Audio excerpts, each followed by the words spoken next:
Un jour, dans un centre où on priait, il y avait aussi un club de judo. Le maître de judo de ce club, c'était un Africain. C'était un vrai maître. Je l'ai vu quand il faisait des exhibitions. Il est formidable. Un jour, j'étais au centre, il y avait un jeune Indien qui l'insultait. Il incitait le maître là de judo. Il l'a insulté. Vous savez comment il l'a insulté? Singe. Noir retourne en Afrique dans la jungle. C'est genre d'insulte. Et ça sortait, ça coulait dans la bouche de ce jeune homme. À un certain moment, le maître de judo s'est fâché. Il a bondi pour attaquer le jeune homme. Je me suis mis au milieu d'eux. J'ai dit, mon frère, ne fais pas ça. Ne fais pas ça. Souviens-toi, tu es maître de judo. Et lui, il le sait. Le jeune homme sait que tu es maître de judo. Il le sait très bien que tu ne peux pas lever ta main contre lui. C'est lui qui t'insulte. Mais si toi, tu le touches, cela va se retourner contre toi. Réfléchis bien. Cela va se retourner contre toi. Ne fais pas ça. Et alors, il était très monté. Il fallait qu'il verse sa colère sur quelque chose. Alors, il m'a pris au vêtement. Il m'a secoué avec force. Moi, j'ai dit, vas-y, c'est très bien. Défoule-toi. Mais ne touche pas à ces jeunes hommes. Tu vois, c'est comme ça que l'ennemi fait. Il connaît les valeurs que nous défendons. Il les attaque. Et quand il les attaque, il te pousse à t'énerver pour t'avoir.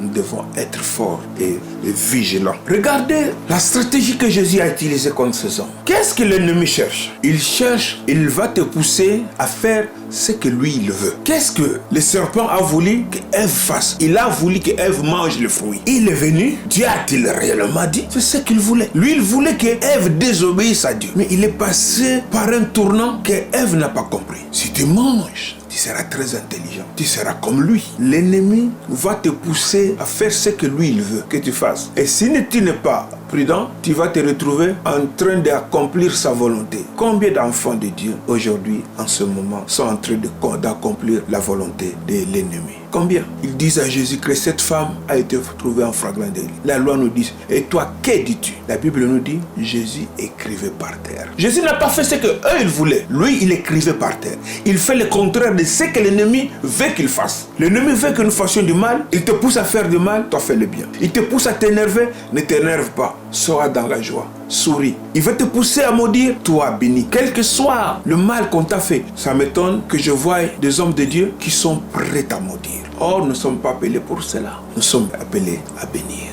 Les paroles de bénédiction doivent sortir à tout moment de notre bouche. À ce que je sache, Paul a reçu de fouet. Il a été lapidé, mais il n'a pas maudit. Même si on nous touche, Jésus nous avait dit qu'on nous touchera. On va nous tuer à cause de l'évangile. Mais nous n'allons pas maudire comme Étienne n'a pas maudit. Il a béni. Pardonne-leur, ils ne savent ce qu'ils font. On les lapidait. Il n'avait rien fait. Il avait dit pourtant la vérité. Il voulait que Jésus parle. Au lieu de parler, Jésus écrivait. Il faisait carrément autre chose. Il écrivait sur la terre avec son doigt. Le même doigt qui dans Exode 20 a écrit sur le rocher la loi. Et avec le même doigt, il écrit maintenant par terre. Pour montrer maintenant l'inefficacité de la loi. Parce que lui, il est venu pour accomplir la loi. Il faut faire le contraire de ce que l'ennemi veut que tu fasses. Nous devons être stratèges. Nous devons être très vigilants afin de ne pas sortir de la voie de Dieu.